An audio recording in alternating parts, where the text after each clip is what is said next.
Hi, everyone. I'm Christine Tulley, President and Executive Writing Coach at Defend and Publish, and welcome to episode 74, CV and Profile Updating.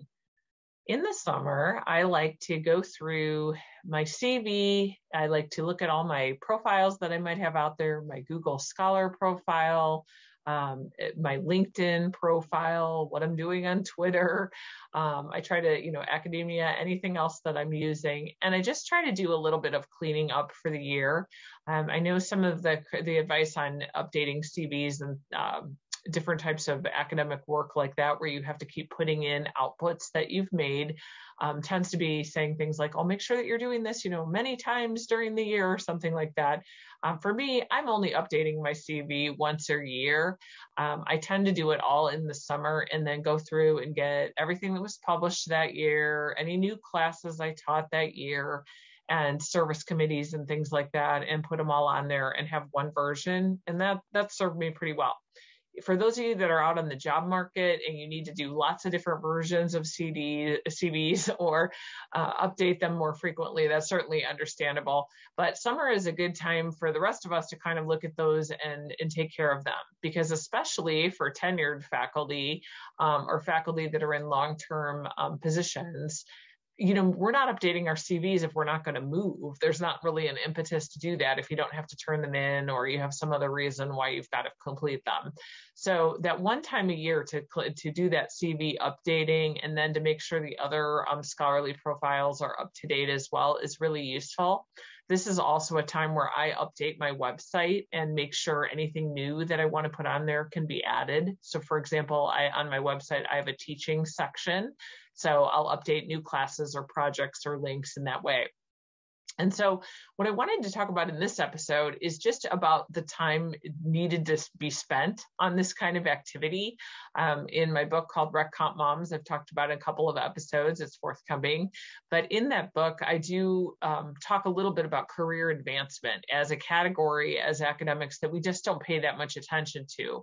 And career advancement can be the big flashy things, like applying to be an editor of a journal, or doing peer review on a manuscript, or serving on a big committee for an organization in your discipline. But career advancement also has a lot of the nuts and bolts stuff behind it that you need to do to make some of those things happen. So for example, you can't apply to be the editor of a journal if you don't have a current CV that is up to date and that is cleaned up. One of the things that we've talked a lot about with faculty at my institution are CVs that are the same ones that people submitted 20 years ago, and then people just add stuff to them. CVs have changed a lot. Design has changed a lot. I'll put some links in our show notes to some different things about CVs as resources there. But it is something to think about. So I know I've changed my CV a couple of different times in terms of formatting and what it looks like, because some activities drop off as they're no longer important. So for example, nobody cares that I was a graduate assistant 20 years ago. That's not what somebody who would be looking at a full professor, which is what I am, what I would need to have now. So that's something. I've dropped off a lot of conference presentations because as I've gotten more publications, those become more important, especially for the work I do with Defend and Publish, with coaching others with academic writing. So it's time to take a good look at a CV, not just sort of the hit and run update where you dump on a new conference presentation and go about your business. You want to go in there and really look and see, do I need to recategorize some things? Do some categories need to be moved up and others, moved in a different position? So it's definitely the labor that you'll need to spend on the CV. The time to do that would be during the summer to take care of it if you can. So like I said, I'll put some links to in the show notes about some ways you might rethink your CV. And in terms of writing, I know we've done some episodes on summer writing rhythms just a couple of episodes ago. I'll put that link in the show notes as well. But one of the things that I find really interesting about our summer writing rhythms is that we can just slow down usually for a minute and think about some of these things. So one thing that I like to do with my CV is just print it out and take it with me somewhere where I'm going to either be in the car for a while, where I just want to look at it, or I want to, maybe take it with me somewhere where I have to wait in line and just take a look at it and see what I don't like about it. because I noticed as some categories get bigger, when I have more projects and publications on them, then, the spacing is off, or it looks too crowded, or, visually it's not a great document. So, this is the time that you can take a look and do something with that. And another bonus that I do is I actually use that as counting for, if I was planning to do some writing that day, I count that as my summer writing for the day, because it is. The CV is a persuasive document to make a case about you as a scholar. So it definitely should be given the attention at least once a year. Another thing that I do when I start looking at profiles is update my Google Scholar profile and some of these other places. So primarily I use Google Scholar, I have a LinkedIn profile, and I use Twitter.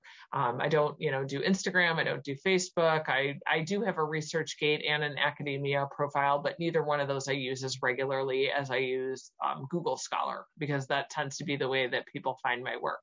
So one of the things that I can do with Google Scholar is go in there and look and see if any of those publications that might be attributed to me that show up when you log into your profile, I can see if any of those are actually my publications. I can add some and just take a look. This is also very helpful, and this would be the same in Academia, EDU, or ResearchGate.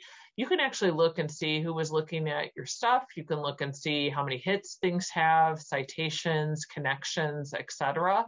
And for me, this is very helpful when I'm thinking about doing narratives about my yearly faculty narrative about how I'm doing for the year in scholarship.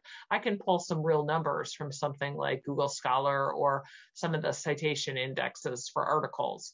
So this is another reason why it's good to keep those profiles and things up to date. So your work is out there, people are accessing it. And so you also have a spot to get some metrics if you need those for a faculty productivity report every year.